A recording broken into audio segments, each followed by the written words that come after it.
चिरागों को जलाने का समय आ गया है। अपने आप को आजमाने का समय आ गया है।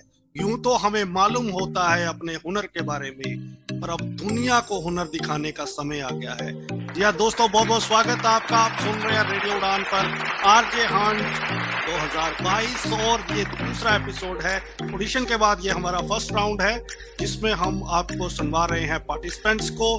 तो रूल्स हमने आपको पहले शो में बता ही दिए थे। अब समय है तारुफ करवाने का अपने जजेस से। उससे पहले बता दूं कि जो भी हमारे विनर होंगे, पहला prize 10,000 rupees, second 5,000, third 3,000, 50% advance money will be given to the winners और बाकी जो पैसे हैं वो 6 महीने की इंटर्नशिप करने के बाद। क्योंकि हमारा मकसद ये है कि सिर्फ कंपटीशन जीतना ही नहीं बल्कि आपको एक्सपीरियंस भी मिलना चाहिए। बड़े मजेदार राउंड होंगे, आगे जिंगल राउंड होगा, फिर शो भी सुनवाएंगे आपको हमारे आरजेस के। तो बड़ा मजा आने वाला है। लाइव राउंड भी होगा, लेकिन ये सब तभी होगा जब इस एपिसोड को कंप्लीट करेंगे। तो इस एपिसोड को कंप्लीट हम तभी कर पाएंगे जब आपका तारुफ हम अपने जजेस से करवाएं। तो सबसे पहले आइए स्वागत करते हैं गौरी जी का। नमस्ते नमस्ते। और मैं कहना चाहूंगी कि आज बड़ा ही टफ कंपटीशन होने वाला है, क्योंकि जो एंट्रीज हमने सुने हैं उनको जज करना बहुत मुश्किल होता जा रहा है। काफी मजेदार, काफी एक्साइटिंग सैंपल्स हमको सुनने को मिल रहे हैं और लगता है बस कंपटीशन टफ और टफ ही होता जा रहा है। तो ऑल द बेस्ट मेरी ओर से सभी पार्टिसिपेंट्स को और जजेस को भी। बिल्कुल अंकित साहब।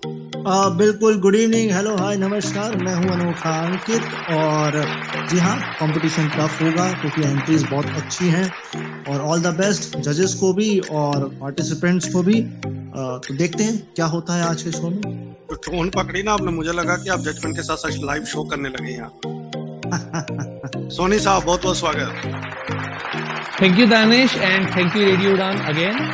वाकई कंपटीशन बहुत मुश्किल है और लेट्स सी कि होता क्या है। All the best to all participants. देखिए जरा इसमें कितना है दम। चलिए अब हम आपको दम दिखाते हैं। हमारे पार्टिसिपेंट्स का पहली परफॉर्मेंस आज की लेके आ रहे हैं शाहिद। आइए स्वागत करते हैं। हेलो हाय, मैं हूँ शाहिद और मेरी तरफ से सबको प्यार भरा सलाम। आप सुन रहे हैं रेडियो उड़ान और लेकर आया हूँ मैं द शो विद शाहिद, एक ऐसा शो जहाँ पर हम दिल की आवाज़ आप तक पहुँचाते हैं। मेरे प्यारे सुनने वालों, फर्ज करें अगर इंसान दिल के बगैर होता तो कैसा होता। वो इंसान काबिल या इंटेलिजेंट ज़रूर होता, क्योंकि उसके पास दिमाग होता लेकिन दिल नहीं होता। तो उसके पास इमोशंस, एहसास, इंसानियत नहीं होती। लेकिन हमारे बनाने वाले का शुक्र है कि उन्होंने हमें दिल अता फरमाया, जिससे हम एक दूसरे के इमोशंस को समझते हैं, एक दूसरे को मदद करते हैं। तो आइए बढ़ते हैं आज के टॉपिक की तरफ, जो है डिसेबिलिटी।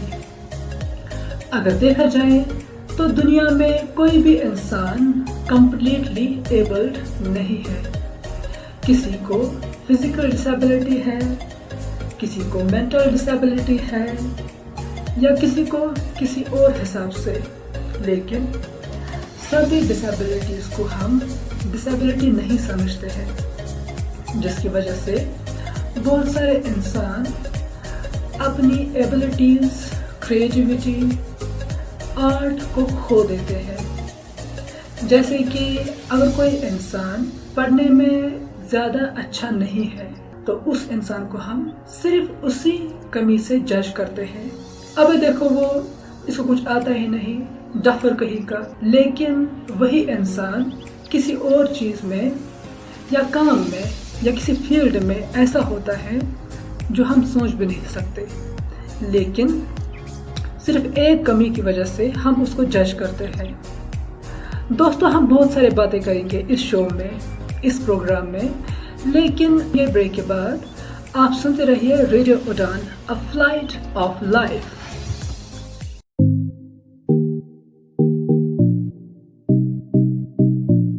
शाहिद साहब देखिए, अगर इंसान दिल के बगैर होता तो जहाँ तो वैज्ञानिक उसके ऊपर रिसर्च कर रहे होते कि ऐसा क्यों हुआ, या फिर वो हॉस्पिटल में होता। लेकिन हमारे जजेस को आपकी परफॉर्मेंस कैसी लगी, अब उनके पास चल के जानते हैं। सोनी साहब। वेल शाहिद, पहले तो मैं साहित्यिक पहलू से, लिटरेरी एंगल से आपकी परफॉर्मेंस की अगर बात करूं तो आपकी उर्दू अच्छी है और उम्मीद करूंगा कि आप ऐसी ही पकड़ बनाए रखेंगे। थोड़ा सा आप टेक्निकली बात करते हैं। आपने अपनी परफॉर्मेंस में बैकग्राउंड म्यूजिक जो यूज किया है बहुत अच्छा यूज किया है आपने, लेकिन बैकग्राउंड म्यूजिक की आवाज आपकी आवाज के ऊपर थोड़ी सी हावी हो रही है। तो जब आप कोई भी शो प्रिपेयर करते हैं या क्लिप प्रिपेयर करते हैं तो इस चीज का आपको खास तौर पर ख्याल रखना होता है। दूसरी बात, हम अक्सर अपने पार्टिसिपेंट्स को कहते हैं कि आपके अंदर एनर्जी की बहुत ज़्यादा कमी थी आप में भी। ये टॉपिक जो था वो एक अच्छी खासी एनर्जी के साथ पेश किया जा सकता था, लेकिन आप बहुत स्लो चले, जिसकी वजह से ये जो क्लिप 1.5 मिनट में ख़त्म हो सकता था वो लंबा हो गया, और भूमिका बांधने में भी आपने थोड़ा सा वक्त ज़्यादा लगा दिया। तो कुल मिला के आपने अपनी परफॉर्मेंस को बेहतर बनाने की कोशिश की, लेकिन उम्मीद हम ये करते हैं कि आगे आपकी परफॉर्मेंस और ज्यादा कंटेंट और एनर्जी के साथ होगी। तो all the best for the next jingle rounds. Points मैं आपको दे रहा हूं 7। Thank you. तो सोनी साहब, भूमिका तो पहले ही दूसरे राउंड में चली गई है, उनको बांधना क्यों है? जी वो ठीक है, दूसरे राउंड में चली गई हैं, लेकिन अब क्या है ना कि भूमिका भी एक नहीं है, बहुत सारी होती हैं। तो चलिए अंकित जी, आप भी बांधिए भूमिका। मेरे हिसाब से पुनीत जी की जिंदगी में बहुत भूमिका है। खैर कोई बात नहीं, हम चलते हैं इनकी परफॉर्मेंस पे। तो सर, मुझे आपकी परफॉर्मेंस, पहले तो आपके भाषा में ना वो रीजनल टच जो नजर आता है ना, वो नजर आया, वो अच्छी बात है। आप कहाँ से हैं वो अलग बात है। आपने उर्दू के जो वर्ड्स जहाँ फिट किए वो बिल्कुल परफेक्ट मुझे लगे, बड़ा अच्छा लगा। बट आपने जो अपने कंटेंट में बात बोली ना कि जज ना करना चाहिए, अब जज नहीं करेंगे तो फिर बात कैसे आगे बढ़ेगी। जैसे कि आपने एक वर्ड बोला है सोच, वो सोच नहीं है, सोच है। आपके जो शब्द हैं, जो उच्चारण है, वो थोड़े से आप ठीक करिए। इसके अलावा मैं बात करूं तो जैसे पुनीत सर ने बोला कि स्पीड होनी चाहिए थी, नहीं, कुछ टॉपिक, जी हाँ बात सही है उनकी कि स्पीड होनी चाहिए, बट ये बिल्कुल मुझे परफेक्ट लगा, क्योंकि ऐसे टॉपिक में लोग रेज कर जाते हैं, अपनी आवाज बहुत तेज कर जाते हैं, बट आपने बहुत नॉर्मली इस चीज को बोला, ये थोड़ा डिफरेंट है, मुझे अच्छा लगा। मैं थोड़ा अलग बोल रहा हूँ, बट हाँ पुनीत जी की बात बिल्कुल सही है। मैं आपको दूंगा 10 में से 8। जी बिल्कुल, मैं भी अंकित सर से काफी हद तक सहमत हूँ कि जैसे कि रीजनल टच इसमें आ रहा था। पुनीत जी ने भी जैसे कहा कि थोड़ा एनर्जी कम थी, ये भी मुझे सही लगता है, एनर्जी कम थी और अच्छी हो सकती थी। और आवाज मुझे आपकी लगता है थोड़ी सी हस्की है, बट बहुत ही क्वालिटी आपकी आवाज की अच्छी है। It's nice to hear. आपका बात करने का तरीका कोलॉक्वियल है, बहुत कॉन्वर्सेशनल आप बात करते हैं। आपके सैंपल में इंट्रो था, लेकिन एक चीज जो मुझे खटकी है वो ये है कि आप कोई और दूसरा टॉपिक लेके और अच्छे से अपने स्किल को शोकेस कर सकते थे। तो थोड़ा मतलब कोई अच्छा ज्यादा कैजुअल टॉपिक लेके आप कुछ उसमें गाना ऐड कर सकते थे, थोड़ा और की म्यूजिक ऐड हो सकता था, तो और भी अच्छा आपका सैंपल होता। फिलहाल इस परफॉर्मेंस के लिए मैं आपको जरूर 7 दूंगी 10 में से, और अगले राउंड में आने के लिए आपको वेलकम करूंगी। चलिए शाहिद साहब, तो इन बातों का ध्यान रखें, और अभी तो बहुत सारे राउंड बाकी है, उसमें अपने हुनर को दिखाएं। इसी के साथ आगे बढ़ते हैं। आगे जो हमारे अगले परफॉर्मर हैं वो हैं बुद्ध घोष बीके। आइए सुनते हैं। नमस्ते दोस्तों, मैं हूं आपका आरजे दोस्त बुद्ध घोष कासारे, यानी कि आपका अपना दोस्त बीके। आजादी का अमृत महोत्सव हमने हाल ही में मनाया। घर घर तिरंगा अभियान देश में बड़े जोरों शोरों के साथ मनाया। लेकिन दोस्तों, आजादी को 75 साल से अधिक समय हो गया, लेकिन आज भी हमारी लड़ाई जारी है।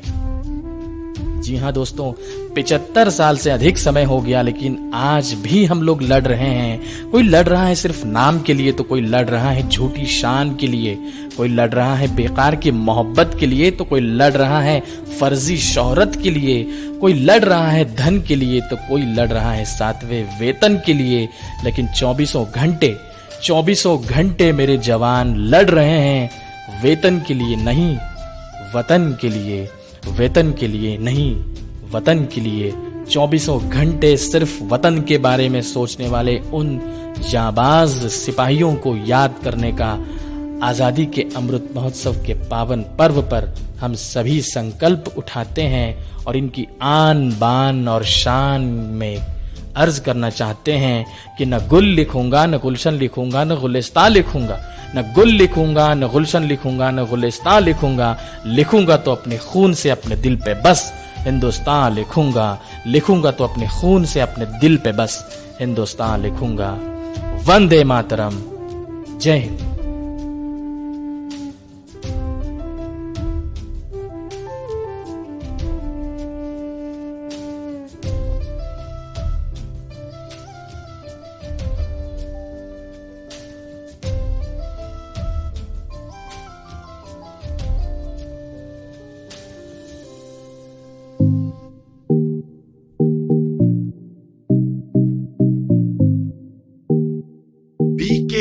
विदाउट बीके कैसी रही परफॉर्मेंस बीके जी की, जानते हैं हमारे जजेस से अंकित जी। बिल्कुल, आपने स्टार्ट जो किया वो बहुत अच्छा मुझे लगा। ऑल्दो आपका परफॉर्मेंस भी अच्छा है, मैं ज्यादा कुछ इस पर नहीं कहूंगा। मैं आपको 10 में से 7 दूंगा।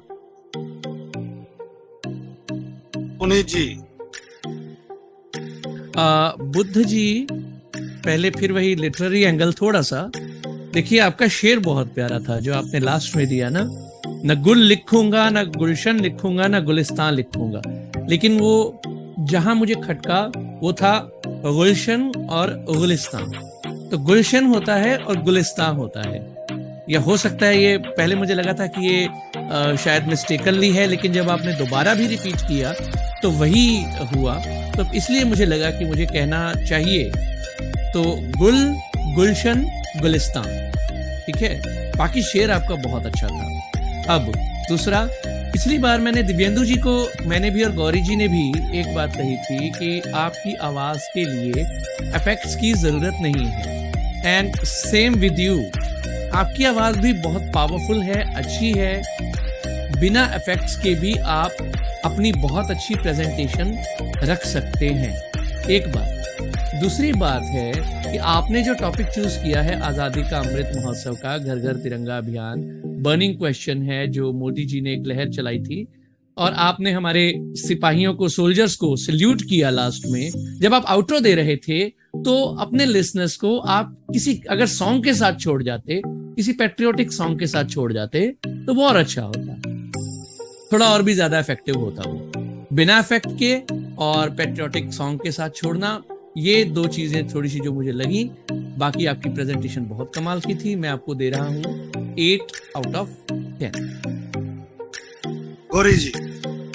जी, आरजे बुद्ध घोष, आपकी परफॉर्मेंस के बारे में मैं ज्यादा कुछ नहीं कहना चाहूंगी क्योंकि काफी कुछ जो कहा गया है उससे मैं सहमत हूँ। आपकी वॉइस बहुत क्लियर और अच्छी है, डिक्शन भी अच्छा है, आपका टॉपिक भी बहुत अपीलिंग लगा, एनर्जी, जोश काफी अच्छी थी। ऑल इन ऑल एक बढ़िया सैंपल था। लेकिन जैसे पुनीत जी ने कहा है कि आप अगर किसी पेट्रियोटिक सॉन्ग के साथ हमें छोड़ दे तो आपका सैंपल एकदम परफेक्ट टू द टी हो जाता। ठीक है, लेकिन इस बार के लिए मैं आपको दूंगी 8 points out of 10 and welcome to next round. तो बुद्ध घोष, भरिए थोड़ा सा अपने में और जोश और मजा आएगा। अगले राउंड में सुनेंगे आपके द्वारा भेजे जाने वाला जिंगल। तो परफॉर्मेंस के बीच में आप खाइए काजू और सुनिए हमारे अगले परफॉर्मर मिस्टर राजू। आइए सुनते हैं। नमस्कार दोस्तों, मैं आपका आरजे राजू बदी बोल रहा हूँ FM रेडियो उड़ान फ्लाइट ऑफ लाइफ से। दोस्तों, हमारे एक प्रोग्राम का नाम है मन चाहे सफर। भारत में 29 स्टेट्स है। आज मैं एक ऐसा स्टेट लेके आऊँ, ग्रीन एंड वंडरफुल स्टेट है। वो स्टेट का नाम है कर्नाटका। कर्नाटका हमारे भारत में दक्षिण भाग में आता है। कर्नाटक का राजधानी है बेंगलुरु। यहाँ का मातृभाषा है कन्नड़ा। बेंगलुरु में बहुत सारी बड़ा सॉफ्टवेयर कंपनीज है। बेंगलुरु को metropolitan city, garden city, silicon city कहलाया जाता है। कर्नाटक में बहुत बड़ा सिटीज है। बेंगलुरु, मैसूरू, हुबली, बेलगाम, धारवाड़, दावणगेरे, गुलबर्गा, कलबुर्गी। दोस्तों यहाँ पे बहुत हिस्टोरिकल प्लेसेस है। हम्पी, होसपेट, मैसूरू, जोग, जलपाता, केम्मनगुंडी, कुद्रेमुख, बहुत प्लेसेस है। एंड यहाँ का क्रॉप्स है कॉटन, चिल्ली, ग्राउंडनट। यहाँ में बहुत सारे टेम्पल्स भी है, देखने के लिए बहुत अच्छा प्लेसेस मिलता है। एंड यहाँ पे बहुत नदियाँ भी बहती है, कावेरी, तुंगभद्रा, घटप्रभा, मल्लप्रभा, ऐसा बहुत सारी नदियाँ भी है। एंड यहाँ पे खाना बहुत टेस्टी मिलता है, थोड़ा स्पाइसी रहता है। दोस्तों लाइफ में एक बार कर्नाटक को विजिट करना और कर्नाटक का ग्रीन प्लेसेस एंजॉय करना है। अगले हफ्ते फिर दूसरा मैं ऐसा ही स्टेट लेके आऊंगा। तब तक मुझे इजाजत जो आपका RJ Raju Chandrakant Vati. Bye bye.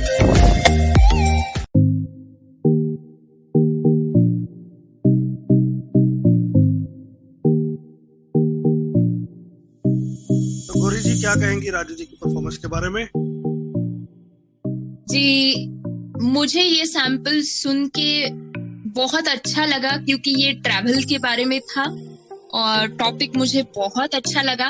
हालांकि मैं कहना चाहूंगी कि इनकी आवाज में, इनके बोलने में बहुत स्ट्रॉन्ग रीजनल झलक है। मतलब सुनने से ही पता चलता है कि बंदा कहाँ से है और क्या बात करना चाह रहा है। तो ये थोड़ा सा रेडियो के हिसाब से मैच नहीं होता। मुझे लगता है थोड़ा सा रीजनल झलक आपको हटाने की कोशिश करनी चाहिए। और इस सैंपल के बारे में बात करें तो राजू जी, आपकी आवाज में एक थोड़ा सा हस्क है जो अच्छा लगता है सुनने में, एनर्जी है। टॉपिक बहुत अच्छा था। आउट्रो आपका बेहतर हो सकता था, पर ये अगली बार भी हो सकता है। ठीक है, you can improve on that. और एक बात जो मुझे खटकी है वो ये है कि आपके सैंपल में कहीं कहीं ब्लो सुनाई दे रहा था। आप जिस समय बात कर रहे हैं, आपके मुंह से छूटने वाली हवा का ब्लो वो भी रिकॉर्ड हो गया था, जो कि सुनने में एक डिस्टरबेंस पैदा करता है, जिसकी वजह से मैं आपको दूंगी 6 पॉइंट्स आउट ऑफ 10 और आपको करूंगी वेलकम नेक्स्ट राउंड के लिए। नहीं जी, I completely agree with Gauri ji and बहुत ज्यादा कुछ ना कहते हुए 6 points out of 10। Ankit ji. Sir आपको कहाँ जाने की जल्दी थी, मुझे ये नहीं समझ में आया। बहुत जल्दी आप भागने की कोशिश कर रहे थे। आपने ऑडियो अगर एडिट भी किया तो आपकी जो लास्ट पार्ट है उसमें आपकी ऑडियो जंप हो गया, वो आपकी एडिटिंग भी सही नहीं हुई। फिर अगर आप एक ही टॉपिक की को पकड़ लेते, ठीक है, पूरा शहर ना पकड़ते, नदियां भी पकड़ ली आपने वो सब, तो थोड़ा डिटेल देते तो अच्छा लगता। रीजनल लैंग्वेज की बात आ रही है, ठीक है, किस ओके फाइन, वो हो जाता है, बट थोड़ा सा मुझे ठीक लगा, उतना कुछ खास नहीं लगा। मैं आपको 10 में से 6 दूंगा। चलिए, तो 3 6s कंसेप्ट, तो 3 6ers आपकी झोली में आए हैं। तो अगले राउंड में उम्मीद है कि आप और बेहतर करेंगे। एक छोटा सा ब्रेक, लौट के आएंगे, ढेर सारी मस्ती। On the other side, stay tuned, Radio Udana Flight of Fly। अरे छोटी, क्या कर रही है? कुछ नहीं, बस न्यूज़ देख रही हूँ। ओह अच्छा। फॉरेन में तो आए दिन डिसेबिलिटी पर कॉन्फ्रेंस होती रहती है। हमारे यहाँ पता नहीं कब होगी कोई बड़ी इंटरनेशनल कॉन्फ्रेंस। अच्छा, ये सुन, शीश प्रो और ICMR ला रहे हैं भारत का पहला इंटरनेशनल मेगा इवेंट, यानी global assistive technology expo and confest 2022 यानी गेटेक। इस इवेंट का मतलब भारत में दिव्यांग जनों के हेल्पफुल इक्विपमेंट और टेक्नोलॉजी में हो रहे नए नए इन्वेंशंस, रिसर्च और उनके मार्केट में अवेलेबिलिटी का प्रदर्शन है। इतना ही नहीं, डॉक्टर, साइंटिस्ट और एक्सपर्ट्स के जरिए थॉट्स का आदान प्रदान और इंफॉर्मेशन को शेयर करना है। यह आयोजन दुनिया भर में उपयोग किए जाने वाले आधुनिक दिव्यांग सहायक उपकरणों में प्रौद्योगिकियों के बारे में जानने में मदद करेगा। अरे वाह, तो चले? अरे अभी नहीं। कब और कहाँ? ये event GMR ground arrow city new Delhi में 7, 8 और 9 दिसंबर को आयोजित किया जाएगा। गेटेक में भारत और दुनिया के कई देशों से दिव्यांगजनों, डॉक्टरों, स्वयंसेवी संस्थाओं, शासकीय उपक्रमों एवं दिव्यांग सहायता उपक्रमों का विशाल समागम होगा। गेटेक को DRDO, WHO, पैरालंपिक इंडिया, सामाजिक एवं अधिकारिता मंत्रालय का सहयोग प्राप्त है। फ्रांस इस इवेंट के कंट्री पार्टनर है। इस मेगा इवेंट में शामिल होना ना भूलें। अधिक जानकारी के लिए वेबसाइट पर जाएं www.globalassistivetech.com या फिर हमें इस नंबर पर संपर्क करें 9910717913 या फिर हमें मेल करें gaurav@iconx.in।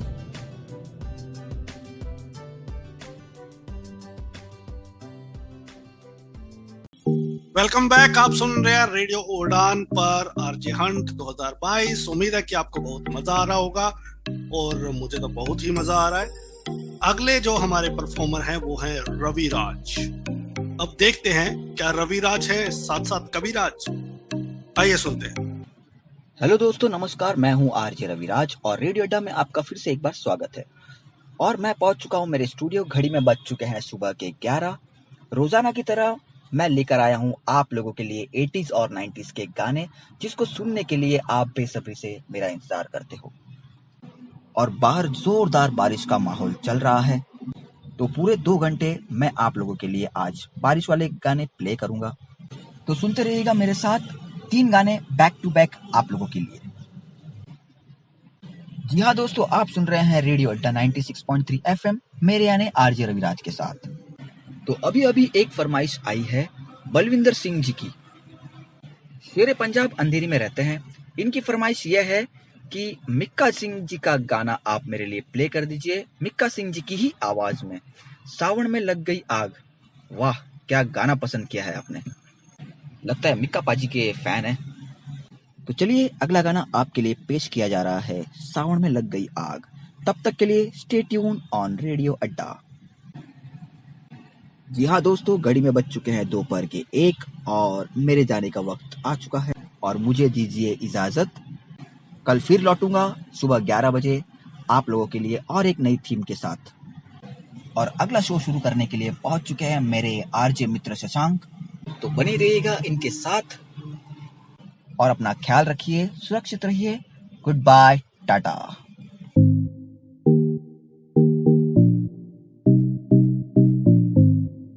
चलिए, तो 80s और 90s के गाने हमें याद करवाए हैं रविराज जी ने। तो हम सबका ही फेवरेट टाइम रहा है 80s और 90s। सबकी अपनी अपनी यादें जुड़ी हैं।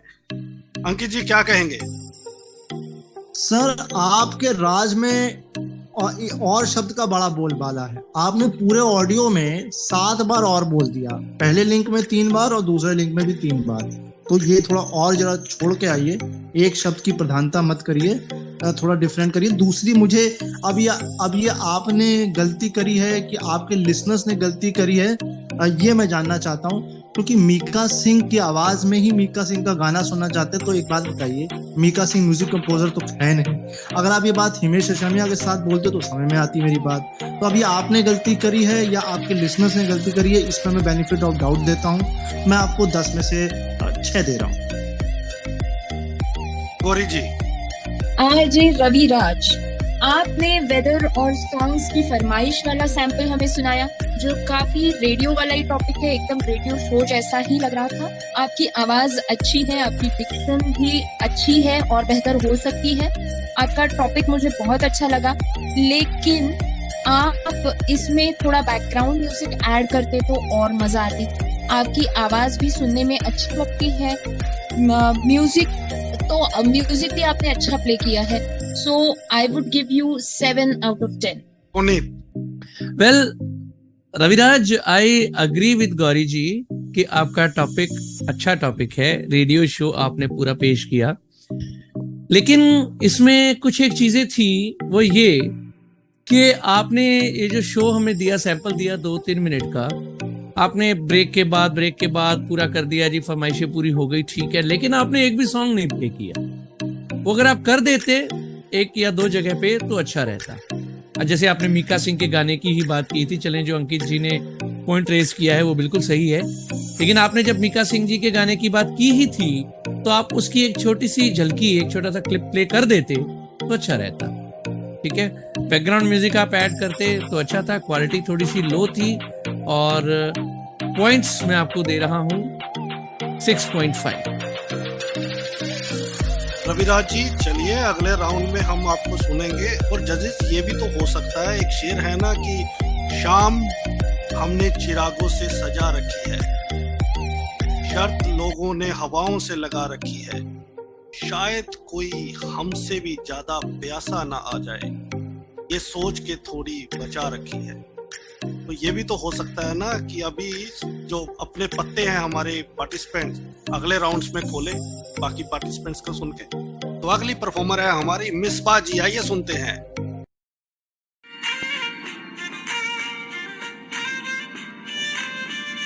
श्रोताओं नमस्कार, मैं मिसबा शमसी स्वागत करती हूँ आप सभी का आज के कार्यक्रम में।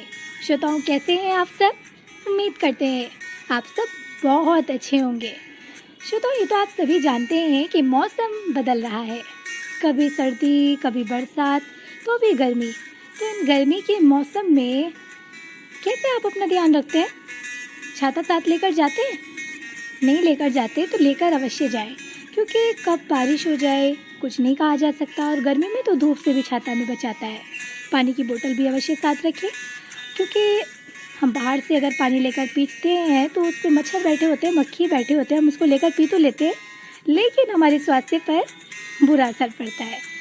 श्रोताओं, हम सब अपना तो ध्यान रखते हैं, लेकिन जो हमारे पक्षी हैं वो बेचारे खाने की तलाश में, पानी की तलाश में हमारी छत पर आते हैं। अगर हम वहाँ खाना रखेंगे, पानी रखेंगे, वो उसको पिएंगे, खाएंगे तो आपको कितना अच्छा लगेगा, जरा सोचिए। और ऐसा अवश्य करें, पानी अवश्य रखें, अपनी छत पर दाना भी रखें। बहुत सारी बातें मुझे आपसे करनी थी, पर बातें करते करते समय का पता ही नहीं लगा। श्रोताओ, अब समय हो चला है आपसे अनुमति लेने का। तो मिलूंगी फिर मैं बहुत जल्द। अपना प्यार, अपना स्नेह हम पर यूं ही बनाए रखिए। और हाँ, आप सुनते रहिए रेडियो उड़ान। अब आपकी मिसबा जाए, बाय बाय।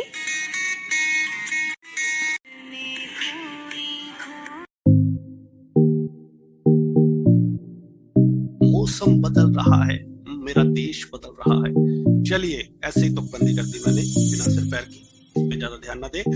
ध्यान हमें देना जजेस के कमेंट पे। पुनीत जी, निस्बा, अच्छी परफॉर्मेंस थी आपकी, आपने टॉपिक अच्छा चूज किया है। वाकई ये आज का टाइम ऐसा ही है तकरीबन, कभी चिलचिलाती धूप है, कभी बारिश है। लेकिन वही बात है कि आप बार बार श्रोताओं श्रोताओं श्रोताओं कर रही थी। आपने एक बार कह दिया, बीच में एक आध बार और हो गया, वो ठीक है। बार बार कहने की जरूरत नहीं होती। अट्रैक्ट करने के लिए कोई आप और तरीका अपना सकती हैं या वर्ड चेंज कर सकती हैं। ठीक है, एक बात तो ये।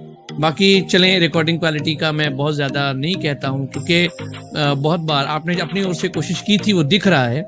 क्योंकि बहुत बार हमारे पास रिसोर्सेज उतने ही होते हैं जितनी हम रिकॉर्डिंग क्वालिटी कर सकते हैं, और उतने रिसोर्सेज में भी अच्छा करना बहुत अच्छी बात होती है। और जो सबसे अच्छी चीज़ थी वो ये कि आपके शो में इंट्रो आउट्रो दोनों मौजूद थे और बहुत अच्छे से मौजूद थे, और एनर्जी भी थी, ताजगी भी थी, और आपने बहुत अच्छे गाने के साथ भी हमें छोड़ा। तो कुल मिलाकर के एक नपी तुली और अच्छी परफॉर्मेंस थी आपकी। मैं आपको दे रहा हूँ 8.5 आउट ऑफ 10। अंकित जी, मेरे को आपकी परफॉर्मेंस बहुत अच्छी लगी। मुझे तो, मैंने जब सुन रहा था तो मुझे तो इसमें मैं लगा था कि मैं कमी कहाँ निकालूं, बट पुनीत जी ने मुझे यहाँ पर करेक्ट किया है वो श्रोताओं वाली बात पर। It's okay. और मुझे ऐसा फील हो रहा था कि मैं कोई AIR, रेनबो या FM गोल्ड का किसी RJ को सुन रहा हूँ, वो परफॉर्मेंस मुझे लगी। तो ये चीज मुझे बड़ी अच्छी लगी। बाकी मुझे कुछ खास नहीं कहना है। मैं आपको दूंगा 10 में से 9.5। कुछ और बचा था वैसे कहने के लिए?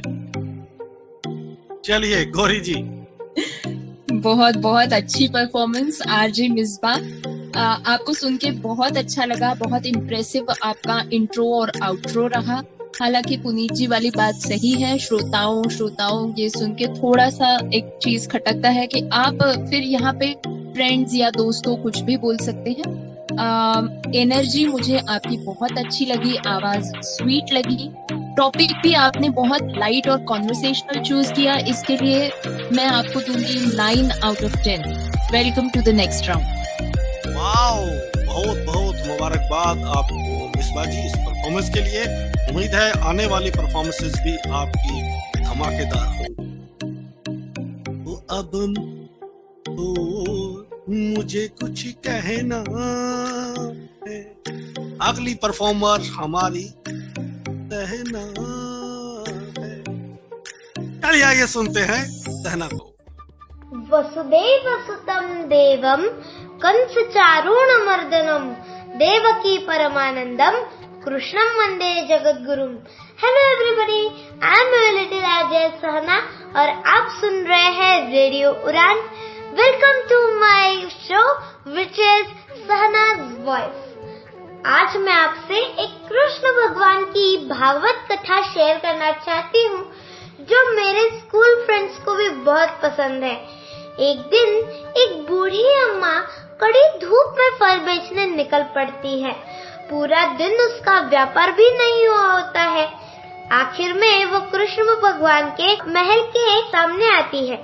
तभी छोटा लल्ला बाहर आता है।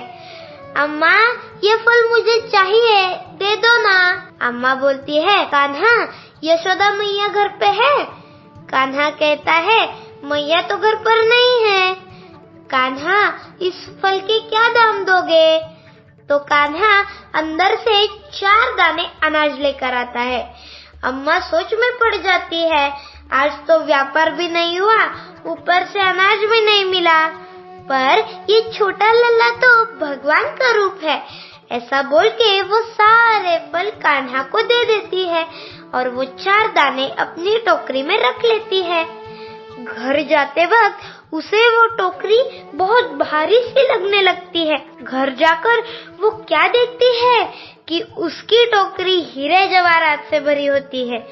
दोस्तों, जो भी व्यक्ति अपने फायदे से ज्यादा भी दूसरों का विचार करता है उसको भगवान हमेशा भला करता है। दोस्तों, आई होप ये मेरी स्टोरी आपको पसंद आई होगी।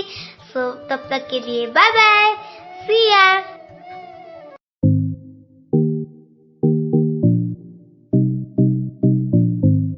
बहुत ही ब्यूटीफुल वॉइस है ना। तो लिटिल आरजे इन्होंने कहा, कैसी लगी हमारी लिटिल आरजे की परफॉर्मेंस गौरी जी? बाप रे, धमाकेदार परफॉर्मेंस, इंट्रो आउट्रो परफेक्ट। इन्होंने स्टोरी भी चुनी है, बहुत अच्छे से बताई भी है, डिक्शन अच्छा लगा, ब्यूटीफुल ब्यूटीफुल वॉइस।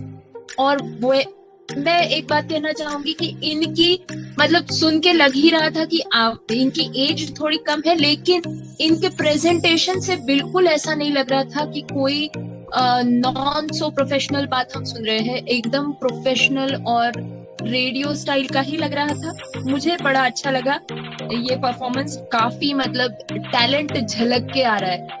तो I will give you 8.5 out of 10। जय श्री कृष्णा। जी वेल, मैं रेडियो उड़ान को इस मामले में एक बार फिर से साधुवाद भी देना चाहूंगा और धन्यवाद भी देना चाहूंगा, क्योंकि बाकी कहीं भी आपको इस लेवल के और इतने छोटे छोटे नन्हे मुन्ने से परफॉर्मर आपको आरजे के तौर पर परफॉर्म करते हुए नहीं मिलेंगे। ये एक सच्चाई है, किसी रेडियो स्टेशन के ऑडिशन में नहीं मिलेंगे, लेकिन रेडियो उड़ान पर मिल रहे हैं और बहुत अच्छा टैलेंट है। और अभी परफॉर्मेंस बहुत प्यारी थी, अपनी उम्र से ज्यादा की इनकी परफॉर्मेंस थी। जितनी छोटी ये हैं उस उम्र से ज्यादा की इनकी परफॉर्मेंस थी। और मैं उम्मीद ये करता हूं कि अगर इसी तरह आपको सिखाया जाए, आपके पेरेंट्स आपको सिखाएं, गाइड करें, अच्छे टीचर्स की सोहबत में आप रहें, तो आप और भी अच्छा सीखेंगी। संस्कृत उच्चारण आपका इस छोटी सी उम्र में बहुत प्यारा है। तो ऑल द बेस्ट। पॉइंट्स आपको मैं देता हूं 8.5। अंकित जी, इस परफॉर्मेंस के लिए मेरे पास तो कोई शब्द नहीं है। मैं बिल्कुल इमोशन में हूँ और मैं मुस्कुरा भी रहा था पूरा परफॉर्मेंस सुनते वक्त। और आप जैसे बच्चे इस रेडियो को जिंदा कर रहे हुए हैं कि आज भी रेडियो जिंदा है, ये बात मुझे बहुत अच्छी लगी। परफॉर्मेंस में कोई कमी नहीं है 10 आउट ऑफ 10 दूंगा मैं आपको। ढेर सारी मस्ती। Another side, stay tuned, radio उड़ान फ्लाइट। वेलकम बैक, आप सुन रहे हैं रेडियो उड़ान पर उड़ान हंट 2022 और बहुत ही मजा आ रहा है। जबरदस्त परफॉर्मेंसेस का दौर जारी है। कौन किस पे भारी है ये हमें जजेस के द्वारा पता चल रहा है। आगे बढ़ते हैं, एक और परफॉर्मेंस को सुनते हैं। उससे पहले गौरी जी एक बात बताइए। एक बोलिए। कथन है कि आदमी को वहां नहीं जाना चाहिए जहां उसे धोखा मिला हो। आप इस कथन से अग्री करती हैं या डिसएग्री करती हैं? जी बिल्कुल बिल्कुल अग्री करती हूँ। कुल मिला के अब शख्स अपने ससुराल भी ना जाए। हाँ, मतलब मैं यही कहने वाली थी कि वो उस जगह का नाम ही है कि अपनी वाइफ का मैका। अब क्या करें, ये तो सच्चाई है ना। चलिए आगे बढ़ते हैं और सुनते हैं हमारे। पर दानी जी एक मिनट, फिर इस हिसाब से तो औरतों को भी नहीं जाना चाहिए ना। काश ऐसा हो जाए। पुनीत जी आपका क्या ख्याल है? No comment. चलिए बच गए सेफ खेल रहे हैं। और अंकित वो हमारे अभी सीजनल बैचलर है, बचे हुए हैं। चलिए आगे बढ़ते हैं अगली परफॉर्मेंस की और अगली परफॉर्मेंस लेके आ रहे हैं वरदान।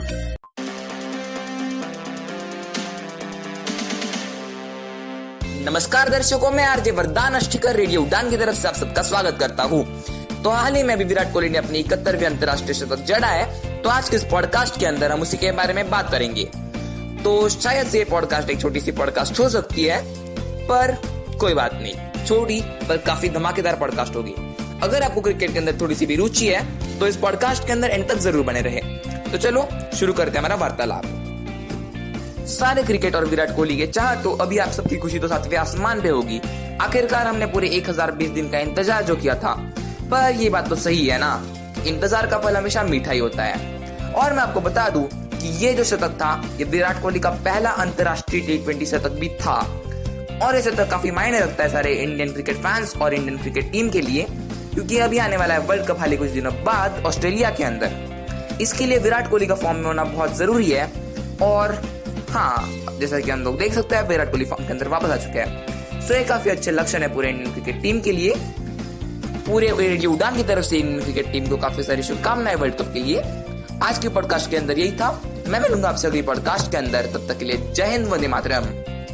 तो वरदान की परफॉर्मेंस में कितनी है जान बताएंगे हमारे जजेस। अंकित शुरू करते हैं आपसे। वरदान, अगर आपने स्टार्ट अच्छा किया, म्यूजिक लगाया, बट अगर शो का नाम बता देते तो और अच्छा होता। मैं बता क्यों ये बात बोल रहा हूँ, क्योंकि आपने बात पॉडकास्ट की कर दी वहां पर। अब पॉडकास्ट कई चीजों का होता है। मैं आपको ये आगे के लिए समझा रहा हूँ। अगर आपका इंटरेस्ट क्रिकेट में है तब भी आप नाम दीजिए, ताकि सुनने वाले को पता हो यहाँ पे यही मिलेगा। तो आपको केवल एक ही चीज को खोजना पड़ेगा। बट अगर आप केवल पॉडकास्ट बोल के चले जाएंगे तो सामने वाले के सामने ये लिसनर्स के होगा, यार ये अगली बार कुछ बोलेगा, अगली बार दूसरा टॉपिक बोलेगा, तो आप पर प्रेशर आएगा। इसलिए कोशिश ये करिए कि एक सिंगल टॉपिक को लेकर के चलिए।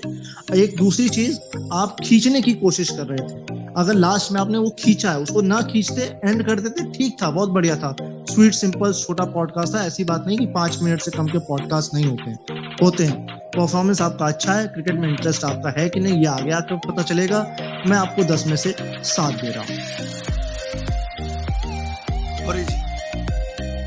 जी बिल्कुल, अंकित जी से मैं भी अग्री करूंगी कि देखिए, पॉडकास्ट होता है, रेडियो शो होता है। आपको दोनों मिक्स करके मोस्टली नहीं चलना चाहिए, और ये जगह भी नहीं थी कि ये दोनों मिक्स करके चले। हम एक आरजे हंट का सैंपल सुन रहे हैं। आपने आरजे वरदान, आपने क्रिकेट का टॉपिक चुना। मेरे हिसाब से टॉपिक काफी बढ़िया था, आप बहुत ही अच्छा कर सकते थे इसमें। आपकी एनर्जी साफ झलक रही थी, बहुत अच्छी एनर्जी, पेस और प्रेजेंटेशन भी आपकी अच्छी है, इंट्रो आउट्रो भी आपका अच्छा था। लेकिन बस वही है कि पॉडकास्ट वर्ड भी काफी बार आपने रिपीट किया है इस सैंपल में, और बस यही सारी चीजें हैं जो मुझे लगता है कि पॉडकास्ट को पॉडकास्ट रहने देना चाहिए, रेडियो शो को रेडियो शो रहने देना चाहिए, इन्हें मिक्स नहीं करना चाहिए। तो well that is my opinion. मेरे हिसाब से मैं आपको दूंगी 7.5 out of 10। Welcome to next round. Puneet ji. Vardaan मेरी जान, रेडियो के श्रोता होते हैं, दर्शक नहीं होते, ठीक है? ये बहुत बड़ी मिस्टेक है। रेडियो पर दर्शक नहीं होते, श्रोता होते हैं, सुनने वाले होते हैं।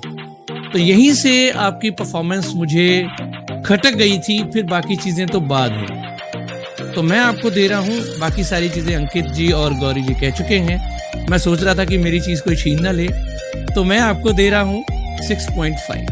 चलिए वरदान, आप अगली परफॉर्मेंस और धमाकेदार लेके आए। ऑल द बेस्ट आपको अगले राउंड के लिए। आगे बढ़ते हैं, आगे एक और परफॉर्मेंस आ रही है धमाकेदार। योगेश जी, आइए सुनते हैं। हेलो नमस्कार, मेरा नाम है योगेश। एक छोटी सी कहानी। एक बार एक संत जंगल में कुटिया बना के रह रहे होते हैं। भगवान कृष्ण की तपस्या कर रहे होते हैं, लेकिन उनको दर्शन नहीं मिल रहे होते। और जंगल में एक बार एक शिकारी आता है, जिसके लिए जंगल नया होता है। जंगल में कुटिया देखता है, दरवाजा खटखटाता है, सोचता है कि पानी मिल जाएगा, खाना मिल जाएगा। तो अंदर से बाबा जी आते हैं। बाबा जी कहते हैं कि हाँ भाई कौन? शिकारी साहब सब बता देता है कि मैं एक शिकारी हूँ, जानवर पकड़ने के लिए आया हुआ हूँ। आप कौन हो, क्या कर रहे हैं? तो बाबा जी कहते हैं मैं तपस्या कर रहा हूँ। शिकारी कहता है कि मतलब करते क्या? हाँ, उसको इस बारे में जानकारी होती नहीं है।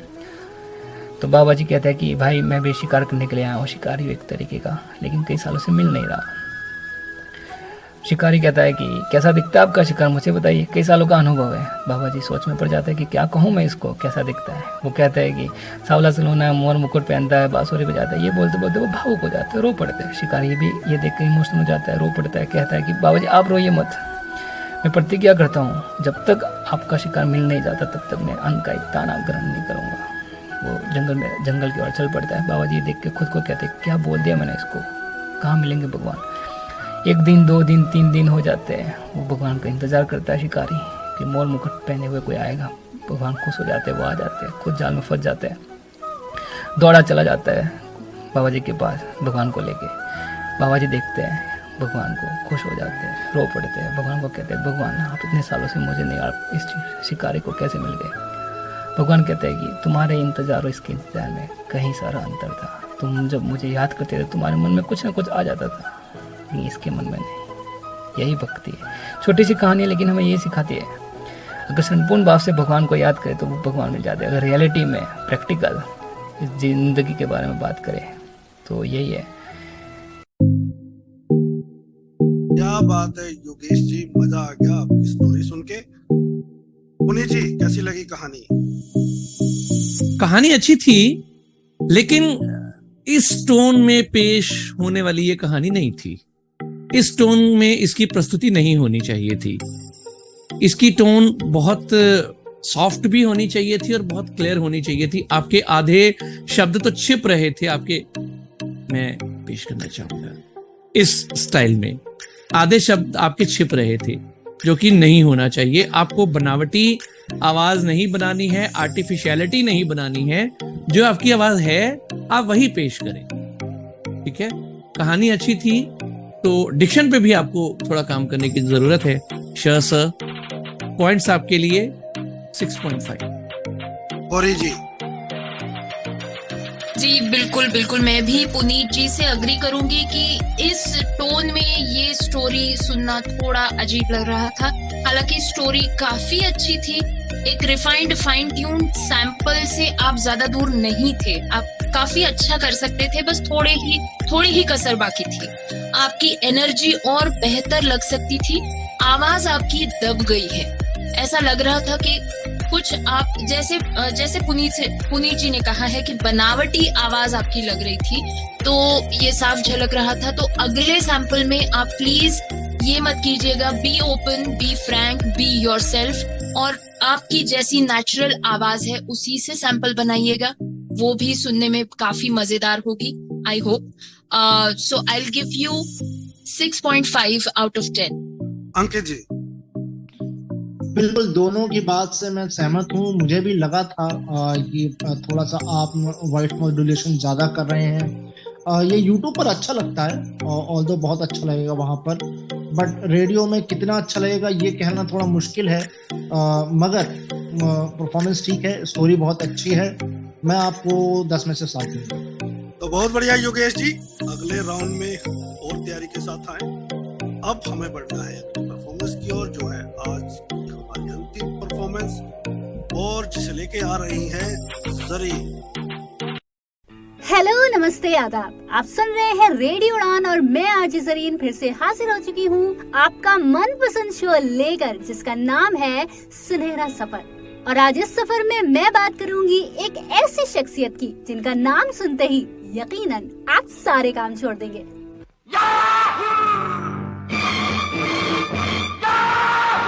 जी हाँ, आज मैं बात करूंगी शहंशाह तरन्नुम का खिताब पाने वाले रफी जी की।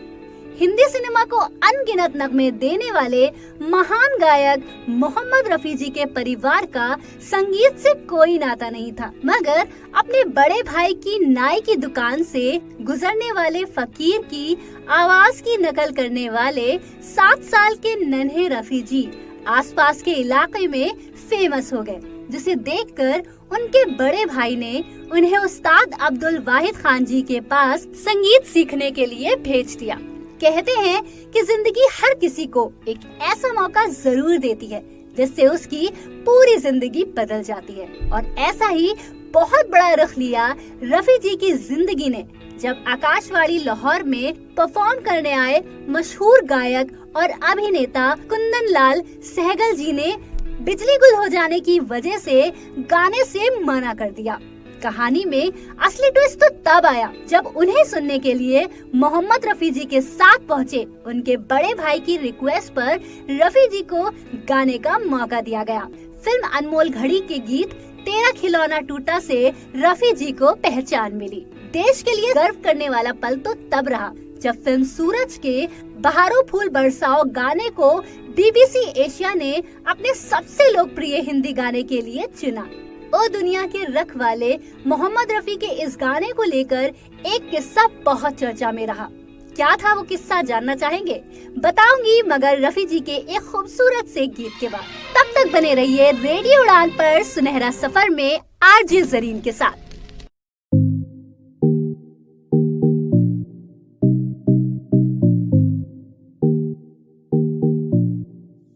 जरीन बेहतरीन। गौरी जी जी, अब मैं क्या कहूँ, मैं तो अभी तक सुनहरे सफर में ही हूँ और मतलब ये सैंपल सुन के मुझे बहुत बहुत खुशी हुई है। आवाज इनकी बहुत अच्छी है, डिक्शन भी बढ़िया है इनकी, मतलब हिंदी काफी साफ सुनाई दे रही थी, अच्छी सुनाई दे रही थी। टॉपिक भी इन्होंने बैंग ऑन पिकअप किया है, परफेक्ट। मतलब काफी सारे यादें ताजा हो गई, काफी सारी चीजें सुन के बहुत अच्छा लग रहा था। परफेक्ट इंट्रो और आउट्रो भी इन्होंने दिया है, तो बैंग ऑन सैंपल है मेरे हिसाब से। I give you 9.5। Welcome Zareen to the next round. Ankit ji बिल्कुल, मैं भी आपके परफॉर्मेंस को यही कहूँगा, बहुत बेहतरीन परफॉर्मेंस। बट मुझे एक चीज़ अलग लगी, ये ना वो अन्नू कपूर वाले शो से मिलता जुलता नाम था, ये ना रखती आप कुछ और रखती तो और बढ़िया लगता। खैर कोई बात नहीं, आपने टॉपिक भी अच्छा लिया। और मैं आपको एक बात कहता हूँ, आप इंडिया की मोस्ट टॉप पॉडकास्टर बन सकती हैं अगर आप इसी तरीके से काम करेंगी, और आप पॉडकास्ट में बहुत आगे जाएंगी। ये पॉडकास्ट में ऐसी चीज़ें चलती हैं, रेडियो पे तो चलती ही चलती हैं, आप कमाल करेंगी। एक उसी छोटी सी मिस्टेक से मैं आपको 9.5 दे रहा हूँ, वरना मैं आपको 10 पॉइंट दे दूँ। जी जरीन जी, आपकी हिंदी उर्दू दोनों बहुत प्यारी है, वॉइस मॉड्यूलेशन आपका बहुत अच्छा है, वॉइस क्लियर थी आपकी, और ब्लैक एंड व्हाइट एरा आपने चूज किया। मोहम्मद रफी साहब का वो वक्त, शुरुआती दौर आपने चूज किया। It's my favourite topic actually. तो all the best for the next round. 9.5 points आपके लिए। तो इससे बढ़िया शो का अंत क्या हो सकता है? जरीन जी जबरदस्त, मजा आएगा अगले राउंड में, हमें जिंगल राउंड में भी आप सभी को सुनकर। इसी के साथ हमें दीजिए आज के एपिसोड में इजाजत। अगला शो होगा वो है जिंगल राउंड। अपना ध्यान रखें, अपने साथ वालों का ध्यान रखें। होगी मुलाकात अगले सप्ताह। सुनते रहिए रेडियो उड़ान, फ्लाइट ऑफ लाइफ।